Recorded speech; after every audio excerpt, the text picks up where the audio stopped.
Aquí voy a corregir en esto, pero vamos a corregir en esto porque como tenía los datos de ayer, denme un segundito, vamos a hacer un poquito más pequeño para que pueda entrar.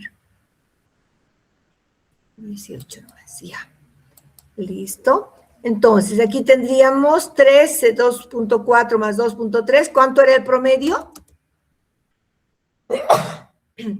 ¿Cuánto era el promedio acá?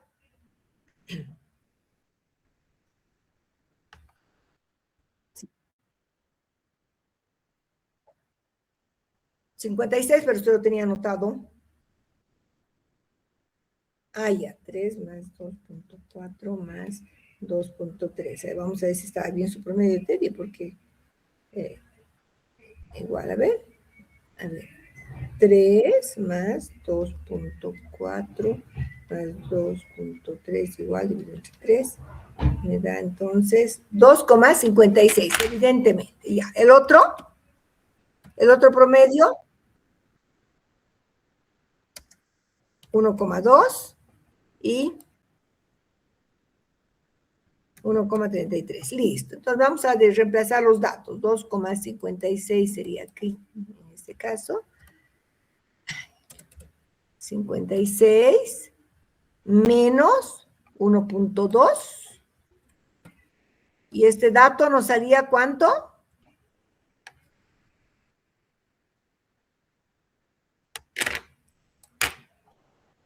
53,12. Listo.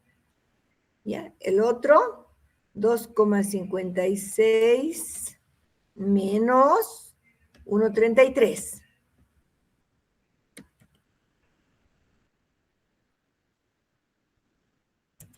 0,4. Listo, ¿ya? Entonces, vamos nuevamente a repasar un poquito para las personas que no han logrado hacer, ¿ya? Bien, entonces, chicos, tenemos el promedio. El grupo blanco, el promedio nos daría 2,56 centímetros cuadrados. Recuerden, promedio, sumar, dividir entre el número de datos. 2,56, el problema nos daría un promedio de 1.2 y el control 1.33. Lo que hacemos es reemplazar 2,56 menos 1.2 sobre 2, aquí tengo que cambiar, ¿no? Repito, aquí sería 56, aquí abajo también 56, ¿ok? Bien. Entonces, 2,56 menos 1.2 sobre 2,56 por 100 nos da una actividad de 53,12%. En el caso del control, 2,56 menos 1,333 por 100, aquí lo voy a poner con lápiz nomás, es que todo usted no ha puesto, me van a decir, ¿no? Por 100 nos va a dar una actividad de 48,04. Entonces estamos viendo que el problema tiene una mejor actividad que el control, lo que nos indica que sería una planta con mucho futuro por su actividad gastroprotectora, ¿no? Nosotros hemos hecho un trabajo, está publicado sobre Yanten, y Yanten realmente tiene muy buena actividad gastroprotectora. En ese momento nos salió similar al omeprazol, ¿no? Entonces son datos que nos dicen, no, ustedes saben que Yanten se utiliza dentro de la medicina tradicional como gastroprotector. Entonces nosotros queríamos validar esa actividad y hemos encontrado que sí, este producto natural, el Yanten, ¿no? El licuado, tiene buena actividad gastroprotectora, ¿no? Entonces son datos muy interesantes los que nos dice, sí, esa planta utilizada en nuestra medicina tradicional tiene la actividad que dice la medicina tradicional. Para eso también sirven las pruebas biológicas. Bien, ahora ya terminando la última parte, vamos a entrar a las pruebas de toxicidad, ¿ya? Las pruebas de toxicidad las hacemos como la última etapa. Si yo sé que tengo actividad analgésica, sé que tengo actividad gastroprotectora, entonces determinaré la toxicidad. ¿Cuál sería el grado de toxicidad que tiene esta droga? ¿O cuál sería la dosis en la que todavía no voy a provocar daño en algún órgano del animal o la muerte del animal, ¿no? Entonces, las pruebas de toxicidad, vamos a ver los objetivos primero. La evaluación de la actividad tóxica de los extractos vegetales o compuestos purificados es indispensable, siendo sus principales objetivos. ¿A qué me refiero? Que deberíamos hacer la prueba de actividad tóxica después de que hemos encontrado alguna actividad biológica, ¿no? Para saber si la dosis en la que hemos encontrado la actividad no llegaría a ser tóxico en algún momento. ¿Cuáles son los objetivos de las pruebas de toxicidad? Vamos a definir la toxicidad intrínseca de una planta, identificar los órganos blancos en el animal que podrían ser afectados, seleccionar dosis para estudios prolongados. Esto se hace cuando hacemos una actividad crónica, tóxica crónica o ¿no? semicrónica, diagnosticar los efectos de una dosis sobreaguda. Vamos a comenzar entonces con lo que viene a ser la toxicidad aguda. La toxicidad aguda se hace con una toma una vez. Aquí lo que queremos determinar normalmente es la dosis letal media, es decir, la dosis en la cual vamos a provocar la muerte del 50% de los animales, ¿no? Entonces se ven diferentes concentraciones y podemos ver con qué concentración vamos a provocar la muerte de los animalitos. Entonces, normalmente, de acuerdo a la norma, deben probarse 2 vías, 3 dosis y ambos sexos. ¿Qué dosis se recomienda? 0,5 gramos por kilogramo de peso, 1, 2, 3, 4, máximo 5, no más, porque en el estómago de una rata no entra más de 5 gramos, ¿sí? Entonces, sería máximo 5 gramos. Entonces, lo que yo hago, si normalmente con 500 gramos he determinado una actividad analgésica y el animal ha estado muy bien, entonces ya no determino la toxicidad con 0,5, me voy directamente a 1. Entonces puede ser 1, 2, 3 dosis, por ejemplo, ¿no? Gramos por kilogramo de peso. En este caso, siempre la norma, chicos, dejar en ayunas por 24 horas, etcétera, y luego darle el extracto y tenemos que ver si tenemos que determinar en qué dosis vamos a provocar la muerte de los animales. Por eso es una toxicidad aguda. Determinamos la dosis letal media, ¿no? En este tiempo, a veces, no es que muere inmediatamente el animal, a veces pueden morir dentro de una media hora, dentro de una hora, etcétera. Entonces, se observa la conducta del animal durante el periodo de observación, tiempo de muerte y velocidad de recuperación. Una vez que han fallecido los animales, tenemos que hacer la autopsia para ver si alguno de los órganos ha sido afectado, ¿ya? Para ver si alguno de los órganos ha sido afectado. Entonces, en esto consiste la toxicidad aguda, determinar en qué concentración vamos a provocar la muerte del 50% de los animales. Por eso se dice dosis letal media. Yo siempre los recomiendo porque los otros métodos de toxicidad son bastante largos, ¿no? Mínimamente hacer la toxicidad aguda, que eso es más rápido, se puede hacer en 2 días, ¿no? Es más rápido. Bien, ahora, nos vamos a la toxicidad subcrónica. ¿En qué consiste? Fíjense, se administra la sustancia a probar en cantidades constantes durante 30 días.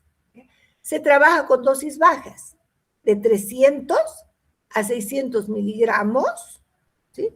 Miligramos por kilogramo de peso durante 30 días. Fíjense que le voy a dar, estoy hablando, chicos, del extracto. Cuando hablo de la dosis, hablo del extracto. Entonces les voy a dar, digamos, 500 miligramos cada día durante 30 días. Y hay que ver ahí si el efecto acumulativo podría dañar algún órgano, podría provocar, digamos, temperaturas, diarreas, micciones frecuentes, dolor de estómago, porque la parte del vientre del animalito, del estómago, se mueve, etcétera. Hay que ir observando durante ese tiempo todos estos parámetros, además de realizar análisis de laboratorio para ver su funcionamiento renal, su funcionamiento hepático, etc. Es un trabajo muy completo, pero con dosis baja. Yo les comento que nos pasó cuando estábamos trabajando con la malva, con la actividad antiinflamatoria. Resulta que dijimos, a ver, le daremos una semana para ver su comportamiento, ¿no? Cómo va la actividad. Y creyeran que al quinto día que le dábamos, ese momento le estábamos dando 1000 miligramos por kilogramo de peso, les cuento que al quinto día el animalito totalmente histérico. Y después de una semana, cuando lo hemos ya sacrificado, vimos que el hígado estaba un poco necrosado, ¿no? Entonces era hepatotóxico, estaba provocando una toxicidad de acumulación, ¿no? Una actividad subcrónica. De esa manera se realiza la toxicidad subcrónica, pero durante un periodo de un mes, en bajas cantidades. Ahora, otra actividad importante es la crónica. Ustedes saben que hay medicamentos, por ejemplo, que debemos usar mucha gente por toda la vida, ¿no? Por toda la vida, los que se utilizan, por ejemplo, cuando hay problemas de epilepsia, se utilizan para toda la vida. Hay mucha gente problemas de diabetes, metformina, soy diabético, tengo que utilizar muchos años. Entonces, en estos casos se determina la actividad crónica, que es de usos prolongados. También se hace en ratas. Entonces, se observan los efectos adversos en la actividad de la toxicidad crónica que ocurren como resultado de dosis repetidas con una sustancia química, pues química es o un extracto también, sobre una base diaria, es decir, exposición de la sustancia durante una mayor parte de la vida de un organismo, ¿no? Entonces, en este caso, los estudios que se realizan en laboratorio se puede hacer hasta 2 años, ¿no? Pero mínimamente se hace 6 meses. Pero tampoco es que se le va a dar todos los días. Hay protocolos establecidos. Uno de ellos dice que se le debe dar 7 días de cada semana, perdón, 7 días de cada mes, ¿ya? Durante 6 meses. 7 días de cada mes durante 6 meses, ¿ya? Entonces, de esa manera estamos viendo una toxicidad crónica para ver si hay o no hay acumulación de los componentes. Y durante este periodo de 6 meses hay unos formularios, unas tablas que hay que ir llenando, ¿no? Se ve si hay lacrimación, se ve si pierde de peso, si hay diarreas, si hay micciones frecuentes, se hace laboratorios para ver su función hepática, se ve si el animalito duerme bien, etcétera. No sé, son todos muchos factores que se van evaluando durante este periodo, que puede ser 6 meses, puede ser 1 año, ¿ya? Y después de este tiempo, igualmente se sacrifica al animal y podemos ver qué órgano había sido afectado. Muchas veces se abre el estómago y está con úlceras, o el estómago ha crecido, o de pronto hay también problemas renales, ¿no? Aparecen cálculos renales, etcétera. Todos estos factores se observan en la toxicidad crónica. ¿Cuáles son los objetivos de la toxicidad crónica? Es muy importante conocer estos objetivos.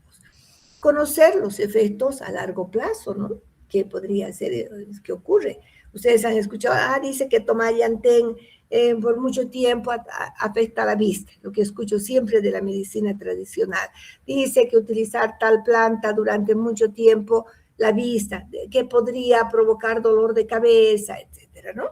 Entonces, conocer los efectos a largo plazo, determinar la dosis sin efecto adverso observado, es decir, si nosotros hemos encontrado una actividad biológica, supongamos analgésica, por el método del golpe de cola, entonces lo interesante sería ver que a esa concentración terapéutica no hay efecto adverso, ¿ya? Por eso dice, determinar la dosis sin efecto adverso. ¿A qué concentración de nuestro extracto no habría un efecto adverso, es decir, un grado de toxicidad? Identificar los órganos diana, detectar la posible reversibilidad de los efectos, ¿no es cierto? Si quitando, por ejemplo, el medicamento o el extracto, ¿sí? El daño es reversible, no siempre es irreversible, ¿ok? Supongamos un problema hepático, quito el extracto y de pronto mejora, ¿sí? Vuelve a estar con datos normales. Determinar efectos acumulativos, lo que les decía, ¿no? Porque muchas veces se va acumulando el compuesto y puede provocar un daño a alguno de los órganos. Bien, ¿qué es lo importante? Viendo cualquier tipo de toxicidad, ya sea crónica, subcrónica, aguda, lo importante es, miren, que la planta o el extracto no debe presentar toxicidad, ningún tipo de toxicidad en la dosis terapéutica. Y lo que les decía, ¿no? En que, digamos, 500 miligramos por kilogramo de peso, lo ideal es que a esa concentración que he encontrado actividad no tenga ningún grado de toxicidad. ¿Ha quedado claro? No tengamos grado de toxicidad. ¿Okay? Bien, este mensaje es muy, muy importante. Entonces hemos visto toxicidad aguda, subcrónica y la toxicidad crónica para estudios prolongados. ¿Okay? Bien, hasta aquí hemos terminado el tema número 3. ¿Bien? No sé si tienen alguna pregunta, alguna duda, por favor. ¿Dudas, preguntas? Vamos a entrar al tema número 4, que es la valoración química. Hemos visto valoración macroscópica, microscópica de las drogas, hemos visto la valoración biológica para determinar la actividad farmacológica potencial, con pruebas in vitro, con pruebas in vivo, y ahora vamos a ver la valoración química, pero voy a ver generalidades. ¿Ya? Cuando ya veamos cada grupo de metabolito, ya vemos las pruebas específicas por grupo. ¿Ya? En este tema vemos un poco aspectos generales, principios de algunos métodos, como ser los métodos cromatográficos y otras pruebas. Bien, entonces voy a ir a compartir.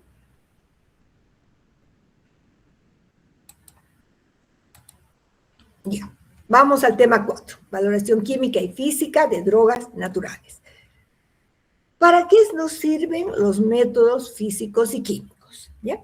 Los métodos físicos y químicos son utilizados para valorar las drogas. Recuerden que gracias a la fitoquímica y la química se ha podido desarrollar mucho más la ciencia de la farmacognosia.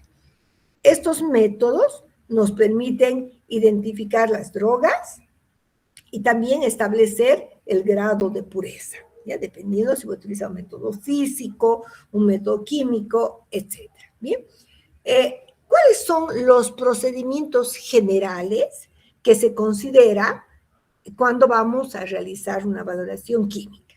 Lo primero es una extracción. ¿Ya? Debemos realizar una extracción para poder obtener los principios activos de la droga, ¿no? Entonces, hago una extracción por los métodos que ustedes ya se les ha explicado, que puede ser la maceración, percolación, reflujo, Soxhlet, arrastre de vapor que se utiliza para obtener los aceites esenciales, que ya les explico un poco. Se puede hacer una extracción por infusión, por decocción también. ¿Sí? Vamos a recordar un poquito los 3 primeros métodos, o sea, hasta Soxhlet, no reflujo ya, y recordar, porque ya lo vimos, ¿no? ¿En qué consiste la extracción? Obtener, primero, esa mezcla de principios activos, de componentes químicos. Ahora, en la maceración, eso vimos ya, normalmente lo que hacemos es dejar en contacto la droga con el solvente, que puede ser una solución hidroalcohólica, un etanol al 70%, al 50%, etcétera. Dejamos macerar por un tiempo de 48 horas, puede ser una semana, 15 días, y después de ese tiempo vamos a proceder a filtrar. Obtenemos la solución, evaporamos el solvente y tenemos nuestra materia extractiva, con la cual yo puedo hacer pruebas químicas, puedo hacer pruebas biológicas y una serie de procedimientos. ¿Bien? En el caso de la percolación, hemos visto que es un tipo de extracción exhaustiva, ¿ya? Que consiste en hacer pasar el solvente a través de una droga. Entonces, el equipo que se utiliza se llama percolador, se coloca la materia prima, solvente, y tiene dos fases. Primero es una fase de humedecimiento, y luego la fase de percolación o lixiviación en sí. La fase de humedecimiento consiste en colocar la droga con el solvente hasta un determinado nivel, tapar y dejar en una etapa de humedecimiento que puede ser por un tiempo de 12 o 24 horas. ¿Para qué se realiza esta fase? Para permitir que aumente la porosidad de las paredes celulares y facilite la difusión de las sustancias extraíbles, ¿no? Al humedecerse, entonces fragilizan las paredes, las paredes vegetales. Y al colocar luego más solvente, agregamos más solvente, y vamos a poder entonces extraer todos los componentes por lixiviación, por arrastre, ¿ya? El solvente va a arrastrar los diferentes componentes. Eso se llama lixiviación o percolación. Bueno, obtenemos la solución y luego evaporamos. La percolación es un excelente método, excelente, ¿ya? Pero tiene un problema, que utiliza demasiado solvente, ¿no? Pero pues realmente lo que hacemos es agotar la materia prima. Bien, la extracción Soxhlet, que es un método de extracción también muy importante, especialmente lo utilizamos para un grupo de metabolitos, para los que van a ser aceites fijos, aceites esenciales, resinas, oleoresinas, etc. Sí, esto lo hemos visto también y hemos explicado, ahora estamos haciendo un repaso. Este equipo consiste en un balón, el extractor en sí, que tiene un sistema de sifonamiento, para que el líquido vuelva a entrar nuevamente al balón, y el refrigerante. Recuerden que en el balón vamos a colocar el solvente apolar, ¿no? Que puede ser un solvente benceno, hexano, cloroformo, etcétera. Y en el extractor vamos a colocar la materia prima en un sobre de papel filtro. Muy bien, ¿qué es lo que ocurre? Vamos a ver que el solvente comienza a evaporar, ¿sí? Evaporar, va a llegar al refrigerante y va a entrar sobre la materia prima. Va a estar en contacto con la materia prima, extrayendo lentamente, ¿no? Y a una temperatura un poco más baja. Va a ir extrayendo y hasta que llega a un nivel, y todo este líquido, es decir, y el solvente cargado de algunos compuestos, va a retornar por este segundo tubo, que es el de sifonamiento, ¿no? Es un sistema especial que va a volver entonces todo el líquido nuevamente al balón inferior. Otra vez el solvente se evapora, se condensa, extrae y retorna. Y esto se hace por un tiempo de unas 3 horas. El resultado es excelente, prácticamente se puede extraer todas las grasas, todas las resinas, los aceites. Lo interesante es que dice, pero si es caliente, no, porque aquí ya no llega caliente, ¿sí? Ya no va a llegar caliente, va a llegar, digamos, a una temperatura, por supuesto, menos de 30, ¿no? Todo lo que va a permitir una buena extracción de aceites esenciales, de grasas, de resinas, oleoresinas, etc. Bien, entonces, al final voy a tener un solvente con una solución, donde el solvente ya ha disuelto muchas moléculas. Se evapora el solvente y tengo un extracto. ¿Okay? Bien, ahora, tenemos entonces diferentes métodos de extracción. ¿Qué hacemos luego? Una vez que hemos extraído, yo puedo hacer ¿qué? Miren, en mi extracto puedo hacer ya pruebas químicas, como vamos a hacer nosotros en la práctica. Puedo identificar en el extracto qué metabolitos o qué compuestos tengo. Puedo aplicar pruebas de identificación. Pero puedo continuar. Entonces, nosotros queremos hacer un método de, por ejemplo, separación. Yo quisiera ahora de ese extracto que he obtenido, supongamos, por percolación, puedo agregar cloroformo, ¿ya? Agrego cloroformo, agito y separo la fase clorofórmica. Entonces, eso se llama separación por diferencia de solubilidad, porque en el cloroformo van a estar solo las moléculas solubles en esta fase. Entonces, puedo separar los compuestos por cristalización. Se puedo cristalizar, utilizar algún compuesto que solamente va a cristalizar taninos, ¿ya? Entonces, puedo separar por cristalización, por diferencia de solubilidad, utilizando un solvente específico. Puedo separar por sublimación. Una vez que tengo mi extracto, puedo sublimar. Puedo separar la cafeína por sublimación. Puedo separar por cromatografía en capa fina, por cromatografía en columna. Puedo filtrar. ¿Sí? Puedo precipitar con acetato de plomo los taninos y puedo separar la fase que no tiene taninos. Entonces, podemos continuar con un paso que se denomina separación o aislamiento. Ahora, en cada una de esas fases que encuentre, puedo hacer identificación. La identificación puede estar en cualquiera de los momentos, ¿ya? Entonces, ¿qué realizamos, qué utilizamos en la prueba de identificación?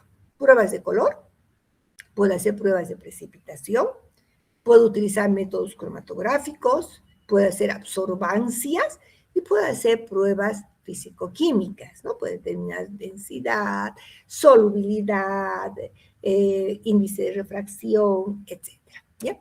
Bien, luego la purificación. Muchas veces necesitamos obtener el compuesto puro, ¿no? Entonces, si he separado mi fase clorofórmica, supongamos los cardenólidos, pero ahora quiero obtener los puros. Entonces, puedo hacer una recristalización, una sublimación, puedo precipitar o también puedo separar y purificar por cromatografía, especialmente en columna. Entonces, el método a utilizar, ¿sí?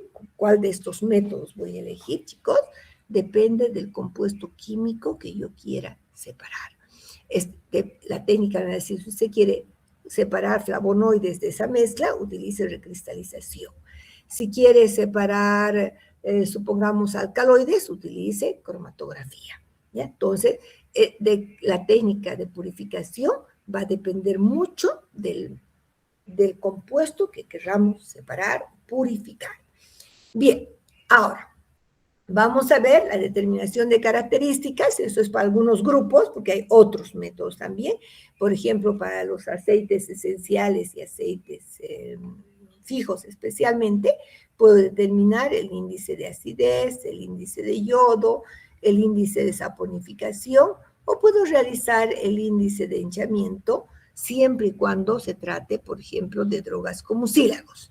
El índice de hinchamiento es un parámetro que solo lo voy a utilizar para drogas con mucílagos, ¿ya?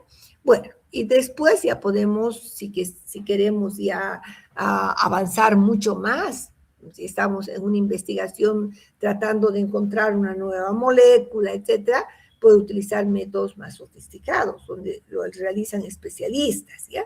Podemos utilizar resonancia magnética nuclear, infrarrojo, espectroscopía de masas, etcétera, para ya estudios mucho más profundos, como encontrar una nueva molécula, un nuevo principio activo, ¿no? También se puede hacer, pero eso es bien complicado, siempre lo hacemos con ayuda de expertos.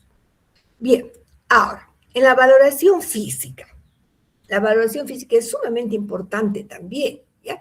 Entonces, cuando nosotros evaluamos aceites esenciales o fijos, la densidad, necesito hacer peso específico. La elasticidad se utiliza para fibras vegetales. Por ejemplo, el algodón es una de las pocas fibras que tiene elasticidad, que se estira. En cambio, el lino no. Entonces, nos permite también diferenciar fibras. Comportamiento frente a la luz ultravioleta. También algunas moléculas tienen esa propiedad de fluorecer cuando son excitadas con luz ultravioleta. Entonces, esto también nos permite. A ver, yo quiero saber si son antraquinona. Ah, tiene la propiedad de fluorescencia. Entonces, vamos a ver también si florece o no, si va a florecer o no, por ejemplo, con la luz ultravioleta. Antraquinonas, flavonoides, tienen esa propiedad. ¿Bien? Bueno, y luego, dentro de las constantes físicas, solubilidad. Es muy importante saber en qué solventes son solubles nuestros componentes. ¿Ya? Muy importante. Solubilidad, voy a hacer peso específico, que me refiero a la densidad, la rotación óptica que vamos a hacer en un polarímetro. Esto ya hemos visto, que la rotación óptica se refiere al ángulo de giro del plano de la polarización de la luz cuando se hace pasar a través de la muestra de dicho líquido un rayo de luz polarizado. Entonces, lo que es el compuesto es llevar el haz de luz, ya sea a la derecha, si es de extrógiro, o a la izquierda, si es levógiro, con un valor determinado. Ese valor de la rotación óptica es muy importante porque me puede indicar el grado de pureza que puede tener el compuesto. ¿Ya?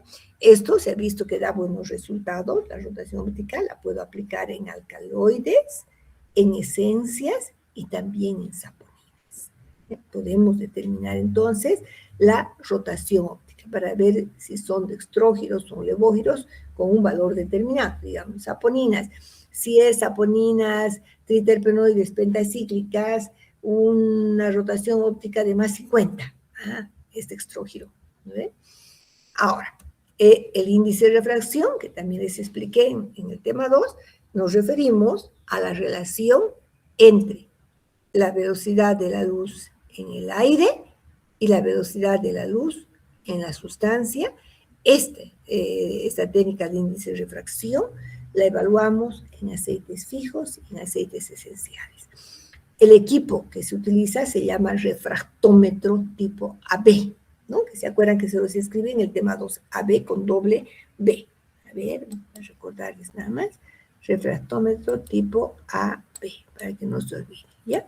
Bien, igualmente estos valores del índice de refracción me van a permitir ver el grado de pureza, ¿sí? Me van a permitir ver AB, el grado de pureza, porque si nos dice, si ese aceite molle va a estar entre 1,44 o 1,47 de índice de refracción. Si encuentro más o menos ese valor, significa que no está puro, que está adulterado. ¿Eh? Fíjense entonces con este dato del índice de refracción, podemos ver también la calidad y la pureza de una droga o de un principio activo. El punto de congelación lo aplicamos para líquidos, como aceites esenciales. El punto de fusión para sólidos, cristales de alcaloides, cristales de flavonoides, taninos, etc. Y bueno, y el contenido de agua, pues de los estratos, muy importante también cuando hacemos el control de calidad. ¿Ya? Bien, entonces estos son algunos parámetros físicos, químicos primero, y físicos que podemos utilizar en la valoración de las drogas. ¿Ya? Ahora, ya el detalle de cada una de las técnicas, cuando aplicamos, vamos a ir viendo los temas específicos. Y ahora vamos a entrar a ver, a partir de ahora, algunos métodos generales que podemos utilizar, como ser la cromatografía, la fluorescencia, etc.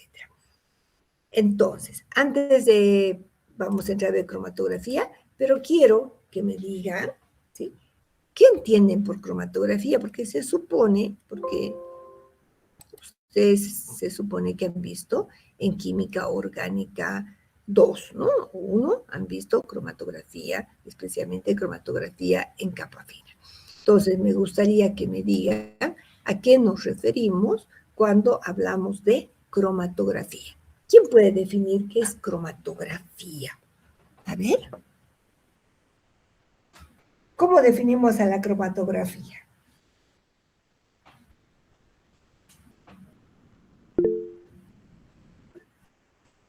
A ver, André.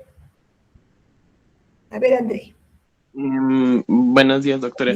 Más o menos lo que yo me acuerdo es que es un método que sirve para separar una mezcla y ver de qué está hecha. Ya, Muy bien, has dicho ahora separar. Muy bien, vamos a ir anotando, separar, perfecto. ¿Qué más? Está bien, es una técnica de separación, André, perfecto. ¿Cuáles son las fases que tiene la cromatografía? A ver, ¿quién me puede decir?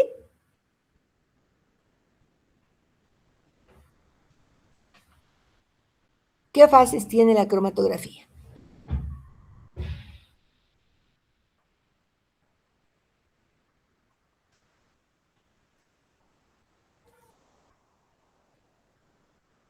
Tiene una fase móvil y una fase estacionaria, ¿no? ¿Se acuerdan o no? ¿Eso han visto o no vieron? A ver, les pregunto, ¿han visto cromatografía en alguna de las químicas orgánicas?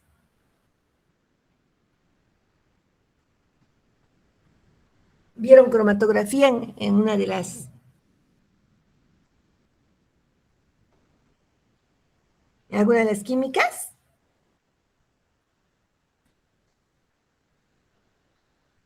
A lo que yo recuerdo, no, doctora. Solo vimos en analítica como tal vez un concepto básico, pero así en fases y todo eso, creo que no. No. Ya, muy bien, debería haber visto. Vamos a hablar con el docente de química, porque se supone que en química orgánica tienen que haber visto, ¿ya? Bueno, vamos a continuar entonces.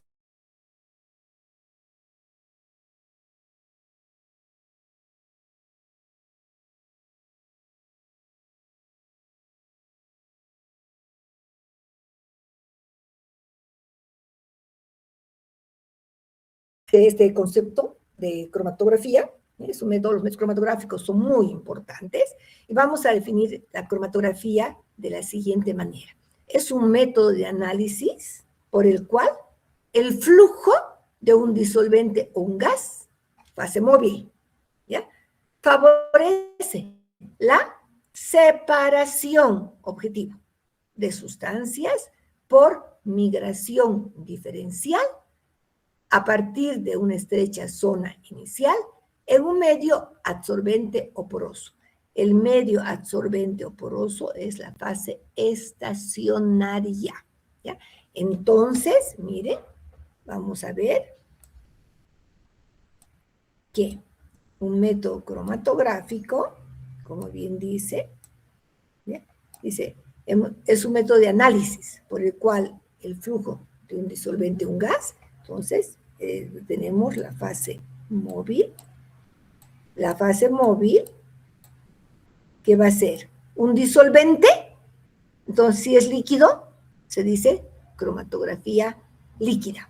Si es un gas, cromatografía gaseosa. La fase móvil puede ser un gas o puede ser un líquido. ¿Ok? Muy bien. La fase estacionaria es el medio absorbente o poroso. Puede ser celulosa, puede ser sílica gel, etc. ¿Ya? Bueno.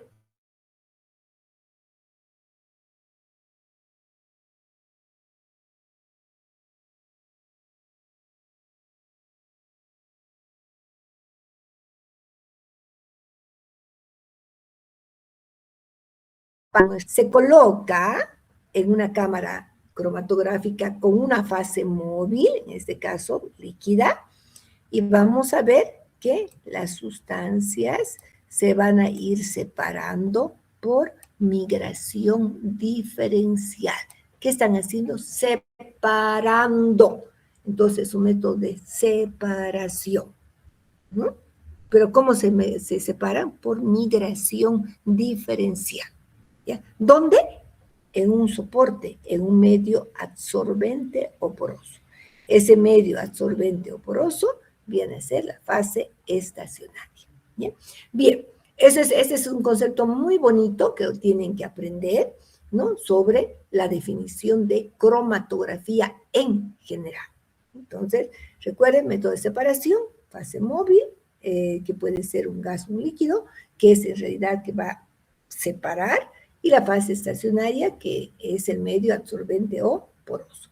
¿Qué tipos de cromatografía tenemos? La cromatografía en papel, que es menos utilizada, a pesar de que todavía se utiliza especialmente para las pruebas, pero a nivel de bioquímica clínica. Cromatografía en capa fina y sus variantes, cromatografía en columna y sus variantes, y la cromatografía gaseosa. La cromatografía en capa fina y la cromatografía en columna líquida, ambas son cromatografías líquidas porque utilizan como fase móvil o eluente, ¿ya? Utilizan entonces un líquido, por eso se dice cromatografía líquida.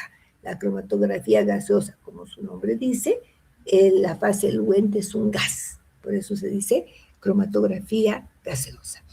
Vamos a comenzar por la cromatografía en capa fina, que es una de las más utilizadas. Miren, es un poquito como se preparaba antes, porque ahora ya vienen los cromatofolios listos para cortarlos. Se utiliza un absorbente finamente pulverizado sobre una placa de vidrio. La separación de los componentes se basa en la absorción o en la partición o en una combinación de ambas. Entonces, ¿en qué consiste esto? Pues vamos a ver también un video, de manera de que descansen un poquito. Vamos primero a preparar, entonces, una placa cromatográfica, ya que puede utilizar sílica gel o celulosa. Se coloca, había unos equipos especiales para colocar una capa de una determinada altura, supongamos 3 milímetros, por eso es capa fina, del absorbente, ¿sí? Del absorbente. Se deja secar y se activa a 105, 110 grados durante una hora. ¿Por qué? Porque en este caso queremos que la placa esté totalmente seca para que se lleve a cabo la cromatografía de absorción, ¿ya? Una vez que tengo la placa activada, se aplica la muestra en un punto, en una estrecha zona inicial, y colocamos entonces dentro de una cámara cromatográfica con el solvente, que es la fase móvil, ¿ya? Siempre la línea del solvente tiene que estar por debajo de la aplicación de la muestra, ¿ya? Dejamos entonces que se separen. ¿Cómo? Entonces el eluente, la fase móvil, va a ir subiendo hasta un determinado lugar y en su camino va a ir separando las sustancias por migración diferencial. Sacamos de la cámara cromatográfica, secamos y podemos medir cada una de las manchitas que corresponde a una muestra determinada. Y aquí vamos a ver ahora cómo es actualmente, ¿no? Entonces, utilizábamos antes, yo preparaba las plaquitas de vidrio, etcétera, pero ahora ya vienen los cromatofolios, donde tenemos una capa de sílica gel muy delgadita, de unos 2 milímetros, sobre placas de aluminio. Entonces, lo que hacemos es cortar el tamaño deseado, cortamos, rayamos, cortamos entonces con una tijera y aplicamos la muestra, ¿no? Nunca en la base, ¿ya? Hay que dejar mínimamente 1 centímetro arriba. Yo siempre hago marcar primero la línea donde vamos a, la altura donde vamos a aplicar la muestra, y también la parte superior con un lápiz de grafito, cortamos la sílica, para que hasta ese punto donde hemos cortado la sílica pueda llegar el solvente. Siguiente paso, aplicamos la muestra, ¿sí? Aplicamos la muestra a un punto, en una estrecha zona inicial, varias veces para poder concentrar la muestra. Ponemos en la cámara cromatográfica, recuerden que el solvente siempre tiene que estar por debajo, entonces, del punto de aplicación, porque si no se disolvería. El solvente comienza a ascender, miren, asciende hasta que llega a la línea superior. Llega a la línea superior, secamos y lo que hacemos es medir entonces cada una de las manchitas que hemos obtenido. Enseguida les voy a explicar. Primero vamos a ver el video, luego vamos a ver cómo se calcula el factor de retención para poder comparar los datos, ¿sí? Pero el objetivo, entonces, separar las sustancias por migración diferencial.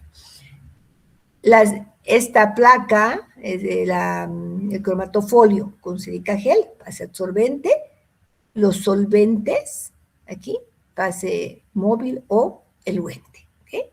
Bien, entonces ahora vamos a compartir el video. Espero, ayer tuve problemas con mi internet, espero que ahora esté bien porque ya lo he descargado el video. Esperen, vamos a ver. Voy a compartir.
De técnicas cromatográficas para a continuación describir la técnica de la cromatografía en capa fina y el proceso experimental para su aplicación. Por último, se mostrará un ejemplo de la aplicación de dicha técnica al reconocimiento y evaluación de la pureza del ácido acetilsalicílico, obtenido mediante la reacción de esterificación del ácido salicílico con anhídrido acético. La cromatografía en capa fina, como el resto de técnicas cromatográficas, se basa en la distinta afinidad que poseen los componentes de una mezcla entre una fase estacionaria y otra fase móvil que se desplaza a través de la primera. En el caso de la cromatografía en capa fina, generalmente la fase estacionaria es una capa de gel de sílice capaz de absorber agua en su superficie y que está depositada sobre una lámina de aluminio para darle consistencia. La fase móvil o eluyente suele ser una mezcla de disolventes que asciende por capilaridad a través de la fase estacionaria, arrastrando más o menos velozmente cada componente en función de su mayor o menor afinidad por la fase estacionaria o por la fase móvil. Esta mayor o menor afinidad va a venir dada habitualmente por la relación entre la polaridad de las moléculas que componen la mezcla y la polaridad del eluyente, ya que, siendo la fase estacionaria una fase claramente polar, podremos obtener distintas separaciones jugando con la polaridad del eluyente. Para eso podremos utilizar mezclas de disolventes a veces bastante complejas para lograr la polaridad adecuada que nos permita la separación deseada. Por ejemplo, en este caso, si A es el componente que tiene mayor afinidad por la fase móvil y C el que tiene mayor afinidad por la fase estacionaria, cuando el eluyente asciende a través de la fase estacionaria, podremos observar cómo poco a poco van separándose los componentes formando manchas separadas, ya que el componente A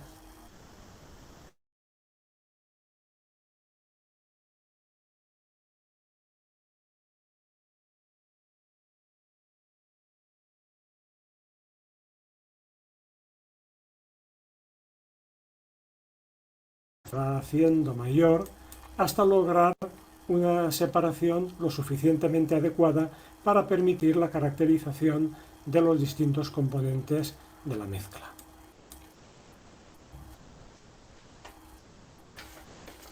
Para aplicar esta técnica, en primer lugar se corta la placa cuidadosamente en función de la cubeta cromatográfica que se vaya a utilizar, teniendo en cuenta lógicamente su tamaño, y también deberemos considerar el número de manchas que tengamos que desarrollar. Posteriormente se traza con lápiz una línea sobre la cual aplicaremos las manchas de la muestra. Esta línea base deberá estar situada de modo que quede por encima del nivel del eluyente, de modo que éste no disuelva las manchas. Con un capilar se realizan sucesivas aplicaciones de cada muestra en sus puntos correspondientes, que habremos identificado antes, pues por supuesto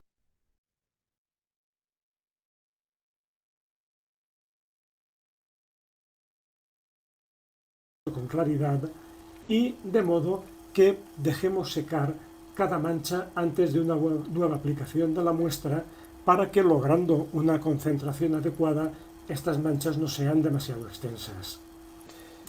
Posteriormente se deposita la placa con ayuda de unas pinzas dentro de la cubeta, que habrá estado, y esto es importante, previamente tapada con el eluyente introducido, de modo que el aire en su interior se encuentre saturado con los vapores del eluyente.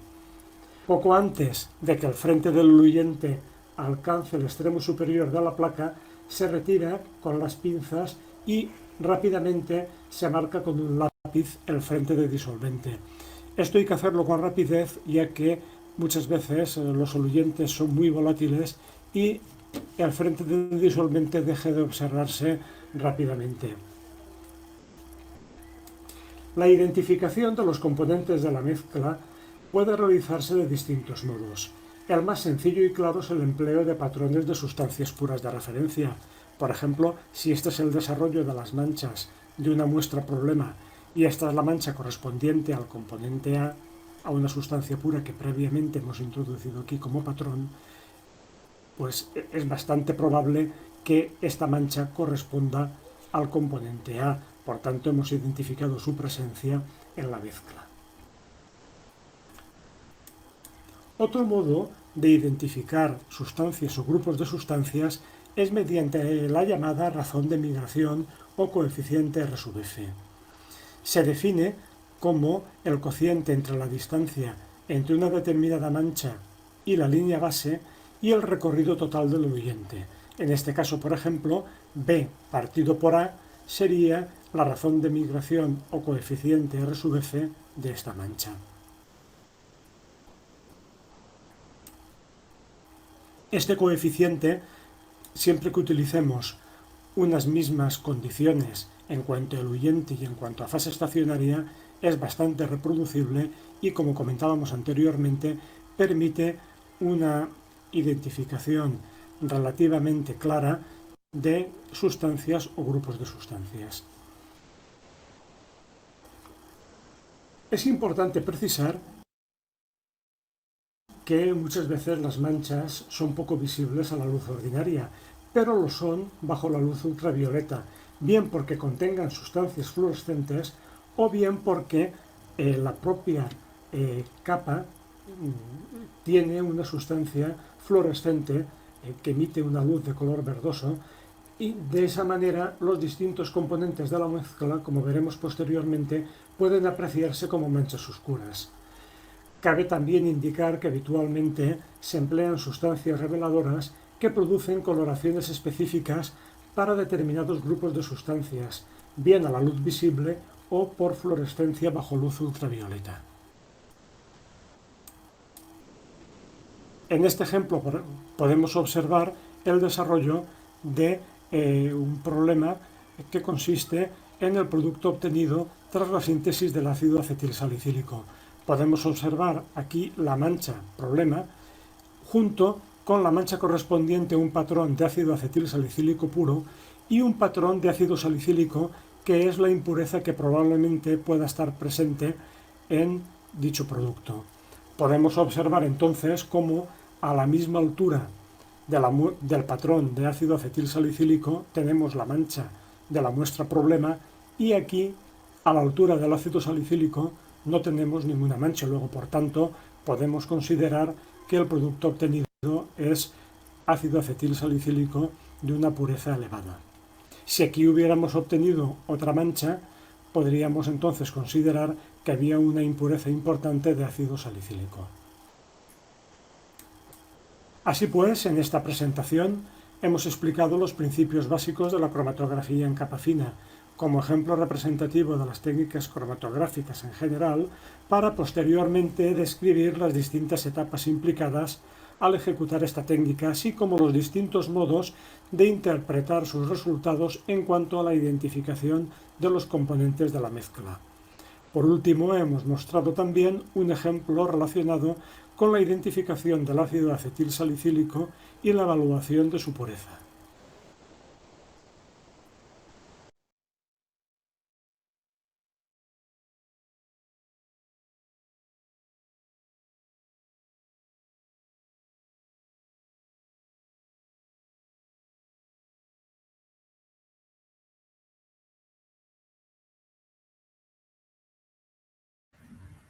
Bien, han podido ver entonces el video, ¿no es cierto? Nos permite ampliar, conocer un poco más, entender un poco más lo que yo les he explicado. A ver, voy a hacer solamente dos o tres preguntitas muy sencillas. Como siempre, la primera persona pues va a levantar la mano. A ver, lo que quiero preguntar es lo siguiente. ¿Ustedes han visto para poder aplicar la muestra? ¿Cuál es el detalle que hay que tener o qué cuidados hay que tener en la aplicación de la muestra? Algo que ha indicado, que yo también se los dije. A ver, ¿quién me puede decir cómo aplicamos la muestra sobre la placa de sílica?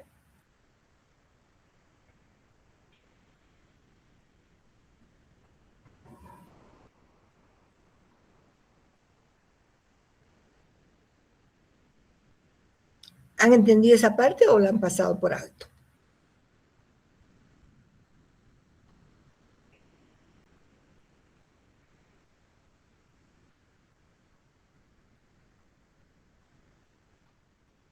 Ya. Entonces, a ver, recuerden, dice claramente, aplicar la muestra, dejar secar, volver a aplicar. O sea, lo que les dije, hay que dejar secar. Normalmente la idea es concentrar en ese punto, en el punto de la aplicación, concentrar la muestra de tal manera que podamos tener una mejor separación, aplicar varias veces, pero siempre dejando secar. O sea, por ejemplo, cuando ustedes hagan la práctica, vamos a aplicar 50 veces sobre el mismo punto el estrato en el caso del zen. En ruibarbo 30 veces sobre el mismo punto, porque lo que queremos es concentrar. Entonces se aplica varias veces. Otro detalle, cuando calculamos el RF, que ha llamado el factor de migración, que nosotros denominamos razón de migración, ¿no? Nosotros llamamos factor de retención o el coeficiente RF. La distancia del solvente calcula desde el borde de la placa cromatográfica o desde el lugar de punto de la aplicación, o desde el punto de la aplicación de la muestra. ¿Desde dónde se considera la distancia del solvente? ¿Y hasta dónde? A ver, ha explicado claramente cuando ha demostrado cómo se hace el cálculo de la razón de migración. A ver, ¿alguien que pueda responder?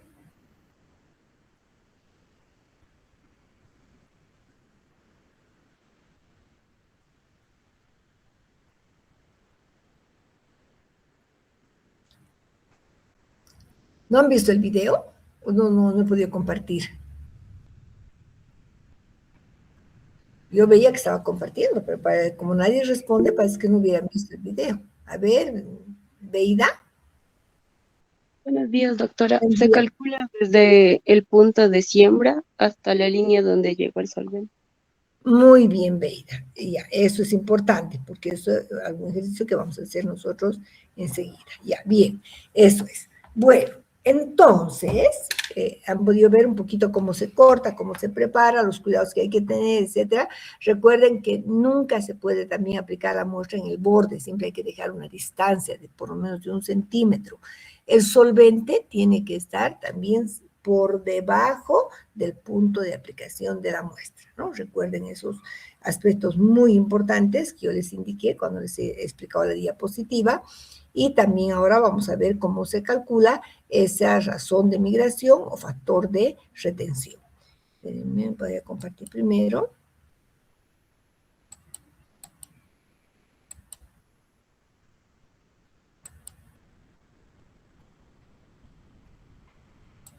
Ya, esto hemos visto. Entonces, lo que han visto en el video estaba también en esta diapositiva, ¿no? ¿Se acuerdan? Entonces, hemos explicado, hemos visto. Aquí es importante rayar inmediatamente. Dice, lo que yo hago es mejor cortar la sílica y dejamos que solo hasta ahí llegue el solvente, ¿ya? Bien, una vez que hemos sacado de la cámara cromatográfica, muchas veces nosotros tenemos las manchitas de color. Cuando tengo manchas de color, cuando separo flavonoides, antraquinonas, entonces no necesito revelar, ¿no? Entonces voy a obtener aquí, supongamos una muestra, una manchita, aquí otra y aquí otra, ¿no? Tengo colores, entonces fácil, muy fácil poder calcular el RF. Si no tengo nada, ¿sí? lo que hacemos es utilizar reveladores, ¿no? Se puede utilizar reveladores, se asperja con un revelador, supongamos con un Dragendorf cuando son alcaloides, y voy a poder visualizar las manchas. Cada mancha representa un determinado compuesto. Si no, también se puede utilizar, como vieron en el video, luz ultravioleta, porque muchas de estas sustancias fluorescen con la luz ultravioleta. Entonces, bajo la luz ultravioleta, nosotros marcamos dónde está la manchita, dónde queda, y después con un lápiz hacia el borde, y posteriormente podemos calcular el RF.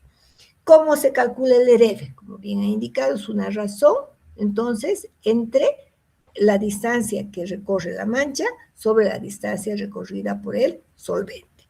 Y ahí vamos a ver un ejemplo. Supongamos que aquí tenemos nuestra plaquita. Voy a poner tal vez un color un poquito más fuerte para que puedan ver mejor. Ya, aquí tenemos. Voy a pintar para que podamos ver mejor. Yo tengo 3 manchas, ¿no? ¿Ok? Y aquí está punto de aplicación. Listo. Ahí vemos, ¿no? Muy bien. Entonces, tengo 3 manchas, significa que tengo 3 compuestos diferentes a partir de mi punto de aplicación. ¿Ya? Entonces, la distancia del solvente, como bien les he preguntado y han visto en el video, vamos a calcular desde aquí, desde el punto de, ¿no? Desde el punto de aplicación hasta la línea donde ha subido el solvente.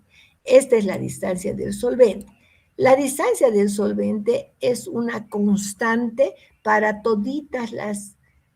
para todos los compuestos o para todas las manchas obtenidas. Es una constante, no varía, ¿ya? Bien, entonces, este factor de migración, factor de retención, es la distancia recorrida por la mancha sobre la distancia recorrida por el solvente. Pero ¿cómo se considera la parte superior, la parte inferior de la mancha, etcétera? No, el punto medio, ¿ya? Entonces vamos a considerar el punto medio. Supongamos para la mancha 1, desde el punto medio hasta el punto medio de la siembra, ¿ya? De la aplicación de la muestra. Esta es la distancia 1, ¿no ven? La distancia 1, la distancia de la mancha 1. Supongamos que es 1 centímetro. Y entonces, ¿cómo hacemos? Como han visto en el video, 1 dividido entre 5,6 me da 0,179. ¿Ya? Ese sería el RF, el coeficiente RF. Ahora, si este RF lo multiplico por 100, sacamos lo que se denomina el HRF. Muchas tablas oficiales lo que hacen es colocar el HRF. El HRF no es nada más que el RF multiplicado por 100, ¿no? 0,179 por 100 nos da 17.9. HRF no es nada más que RF por 100. ¿Y esto me sirve para qué? Yo puedo, si estoy separando antraquinonas, voy a las tablas. Y si he realizado la cromatografía con el mismo solvente, en las mismas condiciones, puedo comparar, ¿ya? Puedo comparar el dato y puedo identificar el compuesto. Por ejemplo, aquí me dice, si se trata de la antraquinona cenidina, su valor de RF es de 15 a 20. Ah, entonces yo tengo 17,9. Puedo afirmar que esta primera manchita corresponde a una antraquinona denominada cenidina. Claro, si estoy trabajando con drogas que contienen antraquinones, ¿no? Fíjense, entonces el RF me permite, el método cromatográfico me permite no solo separar, sino calculando el RF puedo identificar el compuesto. Entonces tengo esa ventaja. Puedo separar y puedo identificar un determinado compuesto. Bien, ahora, en el caso de la mancha 2.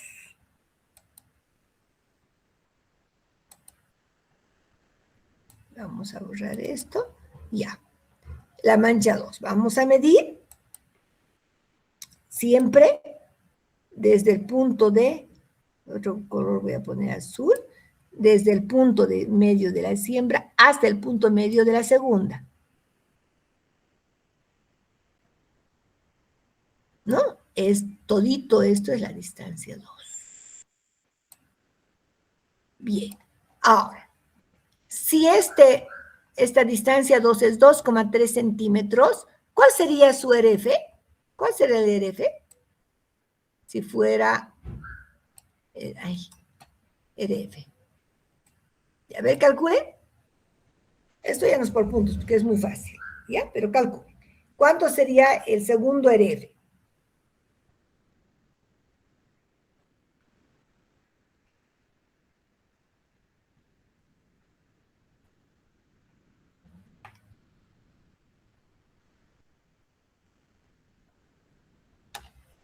¿Cuál es el valor del RF?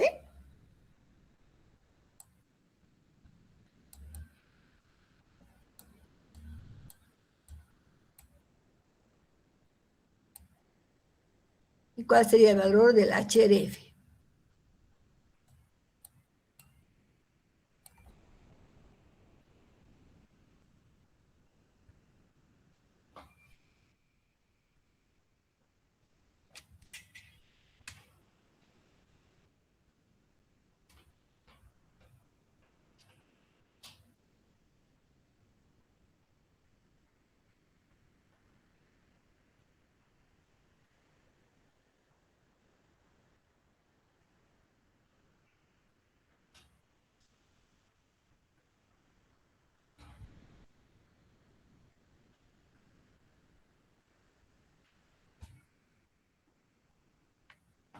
¿Cuánto sería el valor? ¿Cuánto han encontrado?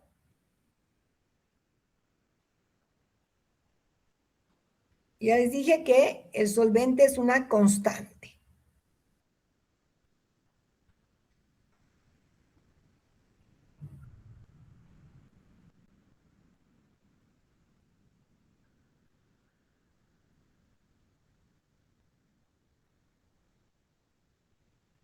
Doctora, el Sí, RF me sale 0,411 y el HRF 41,1.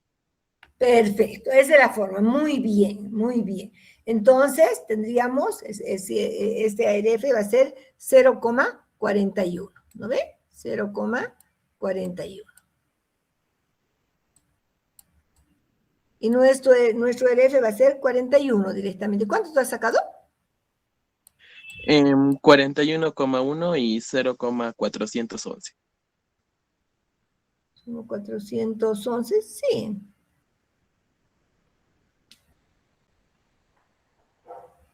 A ver, pero yo he sacado exactamente 0,4107. Entonces 0,41 nomás. Ya no sería 11. 0,41. ¿Sí? 0,41 está bien. Y el HRF 41. ¿Listo? Muy bien. Ahora, con estos datos que nosotros obtenemos, depende de la tabla, si está solamente en RF o está en HRF, la tabla de las farmacopeas o en tablas oficiales, yo puedo identificar este segundo grupo, ¿no? Supongamos que sea, no sé, en otra antraquinona, si estoy separando ruibarbo, crisofanol. Ah, ya, entonces ya sé que este compuesto había sido cenidina y sé que este otro compuesto había sido crisofanol, ¿no? ¿Se dan cuenta la ventaja? Entonces me permite separar, además identificar qué compuesto es. Entonces, la cromatografía es una belleza porque nos permite no solo separar, sino podemos decir qué compuestos tenemos. Eso es importante. Siempre y cuando tenga, ya sea valores de referencia en tablas o trabaje con patrones, como han visto en el video, ¿no? Se puede también trabajar con patrones y por comparación, si yo voy a tener un patrón y voy a tener la misma altura, y yo sé que este patrón es crisofanol, puedo decir, ah, entonces esta manchita que aquí tengo había sido crisofanol. Puedo trabajar con patrones o con tablas, siempre y cuando llevemos a cabo la cromatografía en las mismas condiciones, es decir, utilizando el mismo solvente, en la misma relación, etcétera, porque han visto que el solvente juega un papel muy importante en la separación de los compuestos, ¿ya? Bien, eso sería entonces respecto a la cromatografía en capa fina. Han aprendido a calcular el EDF. No sé si tienen alguna duda, alguna pregunta sobre esto, porque vamos a pasar a ver cromatografía en columna.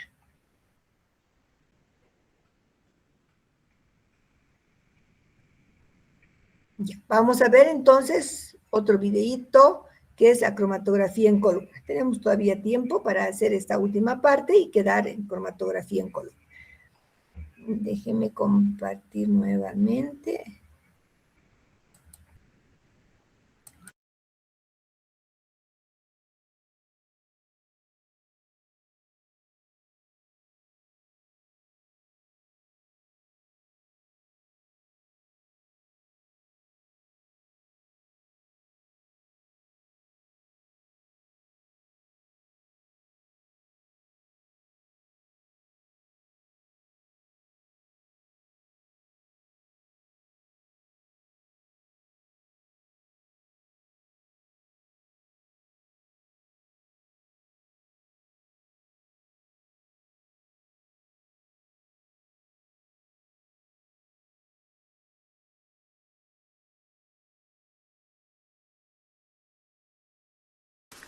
La cromatografía en columna es una de las técnicas de separación más utilizadas en química orgánica, pues permite separar y purificar cantidades apreciables de compuestos presentes en una mezcla.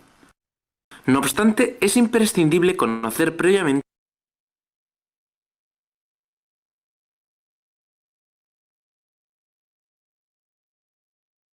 las condiciones de separación de la mezcla problema en cromatografía en capa fina, para poder abordar con éxito la separación de dicha mezcla por cromatografía en columna.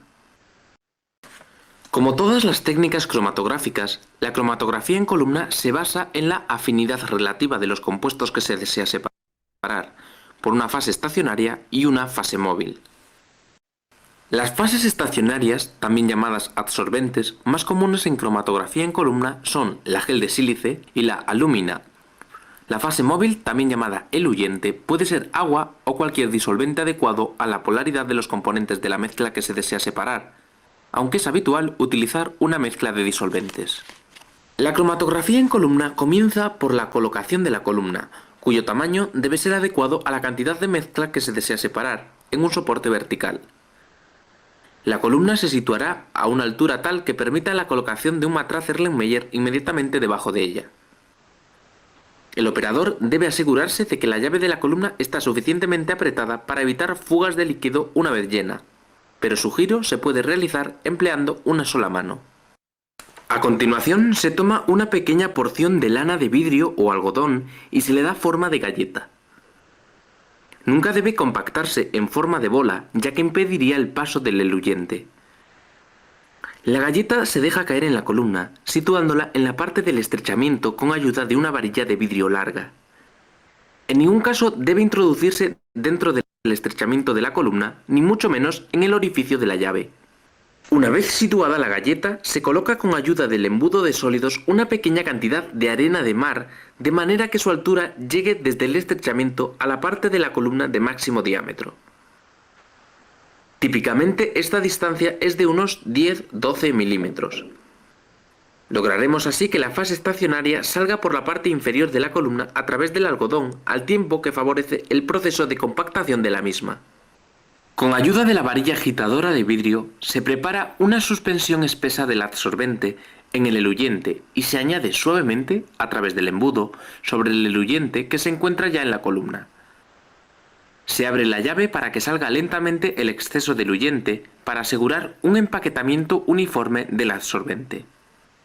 A medida que desciende el nivel de eluyente, se han de añadir pequeñas porciones del mismo para despegar el posible adsorbente que permanezca en la parte superior de la pared de la columna. Es crucial que el adsorbente que se va empaquetando en la columna nunca se quede seco, ya que se crearían canales y burbujas de aire en el lecho provocando una pobre separación de la mezcla de compuestos. Una vez que todo el adsorbente está empaquetado en la columna y cubierto por el eluyente, se añade cuidadosamente, a través del embudo de sólidos, arena de mar hasta que alcanza aproximadamente 1 centímetro de altura sobre el adsorbente. Con ayuda de la pipeta y el aspirador de pipetas se deposita la mezcla de compuestos en la parte superior de la fase estacionaria, teniendo gran cuidado de no crear cráteres en el absorbente ni salpicar las paredes de la columna de vidrio con la mezcla de compuestos que se desea separar.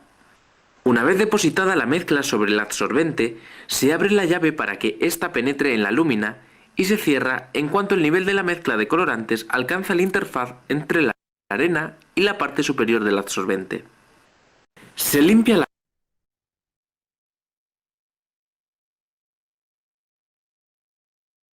la pipeta y se añade una porción de diluyente igual al volumen de mezcla de colorantes que se colocó anteriormente en la columna. Y se abre la llave de la columna, dejando que el nivel de agua descienda hasta la interfaz arena-absorbente, prestando atención a que nunca se seque el absorbente. Hay que repetir la operación añadiendo pequeñas porciones de diluyente 3 o 4 veces para asegurarse de que la mezcla de colorantes queda absorbida en el interior de la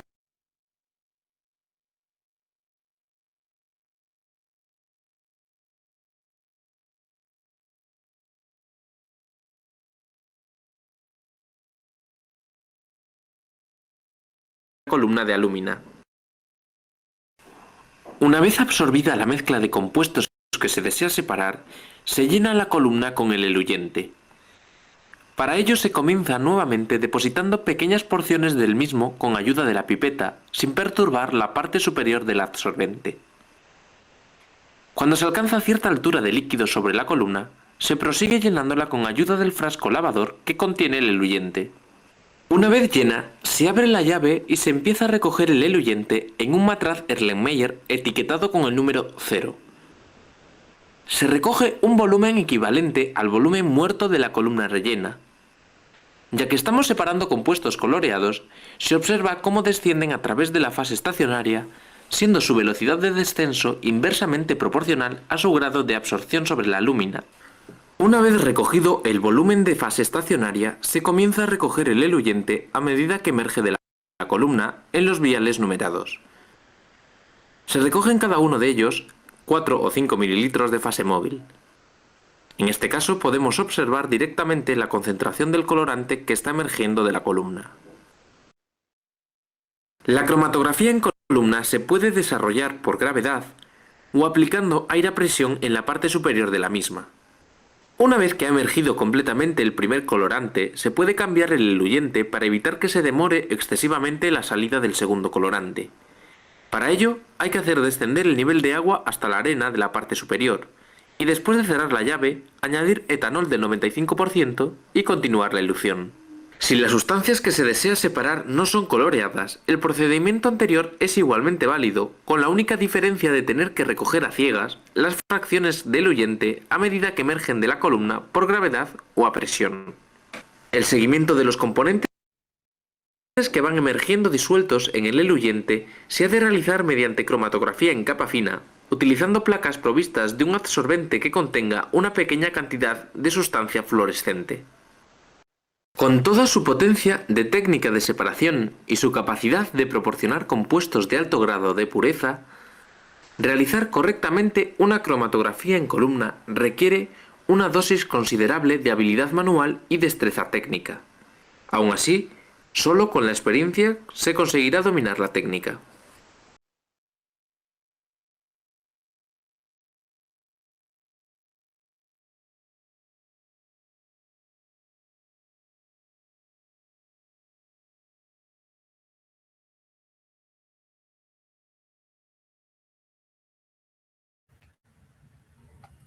Ya, bien, vamos a las preguntas. Quiero apagar esto. Ok, listo. Bien, vamos a las preguntas. ¿Se han podido ver? Muy bonito el video, muy práctico, porque nos dice exactamente cómo preparar, cómo colocar la muestra, etcétera, ¿no? Muy bien. A ver, vamos a algunas preguntas. Primero, ¿cómo se coloca la fase absorbente dentro de la columna? Primera pregunta. ¿Quién quiere responder, por favor? ¿Y qué absorbente ha utilizado en la práctica, ¿no? En la práctica que hemos visto. A ver, ¿quién quiere responder?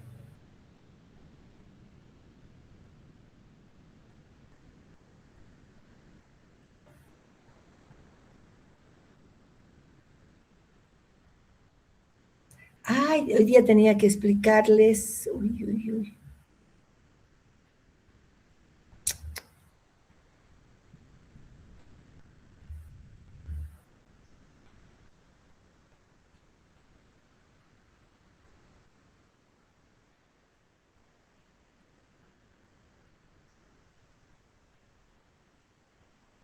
Me he preguntado, chicos, ¿qué era?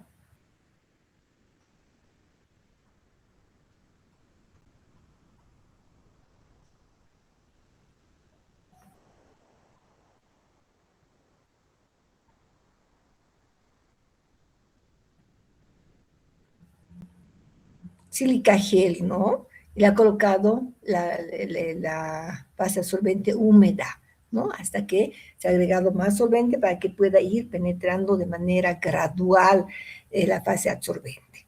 Bien, otra pregunta. Si la muestra no tuviera un color determinado, ¿cómo recibiríamos cada una de las fracciones? Hemos recibido en vialitos, hemos recibido más o menos 3 a 4 ml. Pero si no tuviera color, ¿cómo voy a saber si estoy cambiando de muestra? ¿Cómo deberíamos nosotros recibir las fracciones que obtenemos de la columna?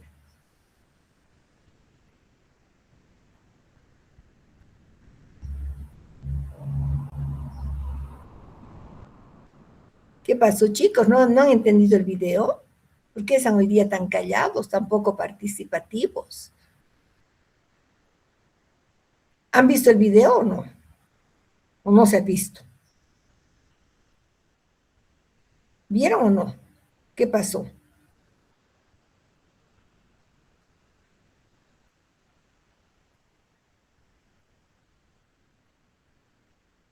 ¿Qué ha pasado con el video? ¿Lo han visto o no lo han visto? Estoy preguntando. Estoy con muditos que no hablan. ¿Vieron el video o no vieron el video?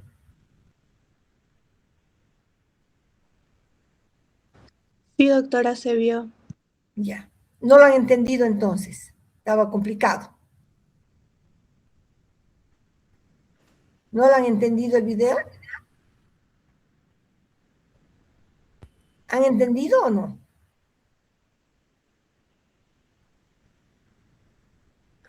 Bueno, como yo les decía, el anterior, a un principio también de clases, los videos son parte de la materia, no es para que se distraigan.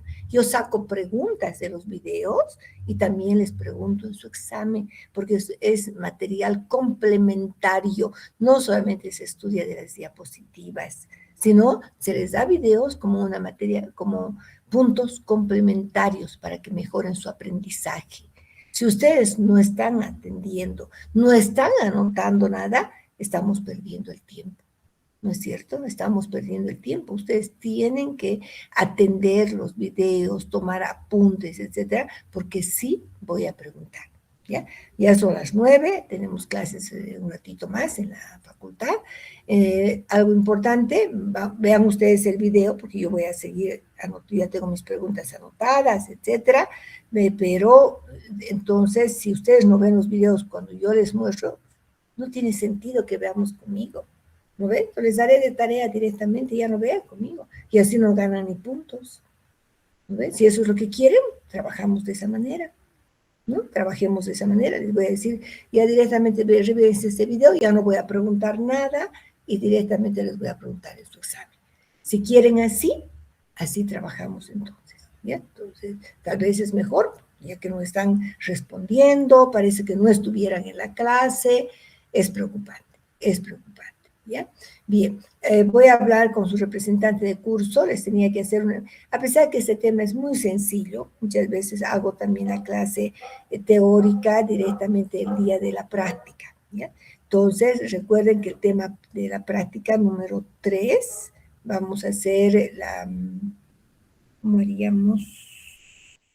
Ya, no necesito una explicación previa porque es muy sencilla, además que les he explicado ya en 2 temas todo lo que es extractos. Directamente ya no les voy a dar la clase previa de extractos y vamos a, sí les voy a dar marcha fitoquímica que necesita un poco más de explicación Directamente hacemos la práctica la siguiente semana, que nos tocaría la práctica 3, y hemos definido qué drogas van a traer, el solvente, etcétera, y pues me he olvidado comentarles, pero voy a poner, necesitamos 2 frascos de vidrio, de mermelada, pequeños, muy grandes, para la maceración, ¿ya? Y luego para filtrar y poder evaporar. Eso es lo que vamos a necesitar para la práctica, ¿bien? Pero realmente ustedes hoy no trabajaron bien, no han participado, excepto muy, muy pocas personas, ¿ya? Eso no está bien, no está bien de ninguna manera. El otro grupo tiene más participación, siempre responde. Cuando hago una pregunta veo 20 manitos levantadas, entonces hay interés. Con ustedes estoy viendo que no hay interés. Pienso, tal vez ustedes están llevando, digamos, la peor parte, porque mucha gente ya se ha salido de la clase, posiblemente, pero igual, los que están deberían haber participado, atendido los videos, etcétera. No me gusta que sean tan indiferentes, no está bien, ¿ya? Bueno, buen día, nos vemos en clase.